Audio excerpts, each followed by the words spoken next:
கள்ளக்குறிச்சியில் கள்ளச்சாராயம் குடித்து உயிரிழந்தவர்களின் குடும்பத்தினருக்கு தலா 10 லட்சம் ரூபாய் நிதி உதவி வழங்கப்படும் என அறிவித்துள்ள முதலமைச்சர் ஸ்டாலின், இதுபோன்ற சம்பவங்கள் நடைபெறாமல் இருப்பது குறித்து ஆய்வு செய்ய ஒரு நபர் குழுவையும் அமைத்துள்ளார். கள்ளச்சாராயம் குடித்து உயிரிழந்தோர் எண்ணிக்கை 40ஐ கடந்துள்ள நிலையில் சென்னை தலைமைச் செயலகத்தில் டிஜிபி உள்ளிட்ட அதிகாரிகளுடன் ஆலோசனை நடத்தினார். பின்னர் முதலமைச்சர் வெளியிட்ட அறிக்கையில் கள்ளக்குறிச்சி கள்ளச்சாராய விற்பனையில் தொடர்புடையவர்கள் கைது செய்யப்பட்டுள்ளதாக கூறப்பட்டிருந்தது.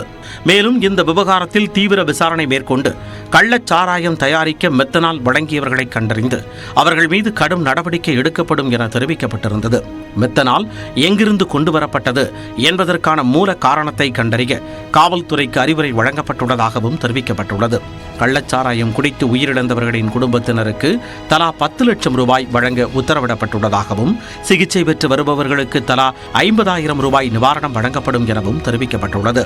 தொடர்ந்து எக்ஸ் பக்கத்தில் பதிவிட்ட முதலமைச்சர், கள்ளச்சாராய சம்பவங்கள் நடைபெறாமல் தடுப்பது குறித்து ஆய்வு செய்ய ஓய்வு பெற்ற நீதிபதி கோகுல்தாஸ் தலைமையில் ஒரு நபர் ஆணையம் அமைக்கப்பட்டுள்ளதாக தெரிவித்துள்ளார்.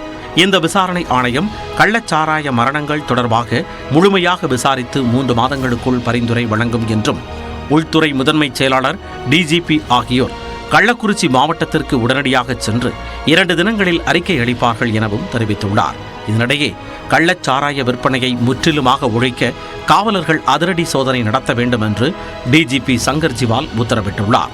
அதில் கள்ளச்சாராய சம்பவங்களில் தொடர்புடையவர்கள் மீது உடனடியாக வழக்கு பதிவு செய்து கடும் நடவடிக்கை எடுக்க வேண்டும் எனவும் அனைத்து மாவட்ட காவல் அதிகாரிகளுக்கு டிஜிபி சங்கர் ஜிவால் உத்தரவு பிறப்பித்துள்ளார்.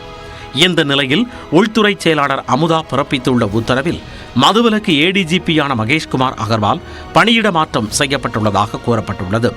அவருக்கு பதிலாக சட்டம் ஒழுங்கு கூடுதல் டிஜிபியான அருண் இனிமேல் மதுவிலக்கு ஏடிஜிபி பொறுப்பையும் சேர்த்து கவனிப்பார் என்று தெரிவிக்கப்பட்டுள்ளது. அதேபோல கீழ்ப்பாக்கம் காவல்துறை ஆணையர் கோபி மதுவிலக்கு எஸ்பியாக நியமனம் செய்யப்பட்டுள்ளார். இச்சூழ்நிலையில் கள்ளக்குறிச்சி கள்ளச்சாராய மரணங்கள் குறித்த வழக்கை சிபிஐக்கு மாற்ற கோரிய அதிமுகவின் பொதுநல மனுவை வெள்ளிக்கிழமையன்று சென்னை உயர்நீதிமன்றம் விசாரிக்க உள்ளது. அதிமுக வழக்கறிஞரும் முன்னாள் எம்எல்ஏவுமான இன்பதுரை தாக்கல் செய்த மனு நீதிபதிகள் கிருஷ்ணகுமார், குமரேஷ் பாபு அமர்வில் விசாரணைக்கு வருகிறது.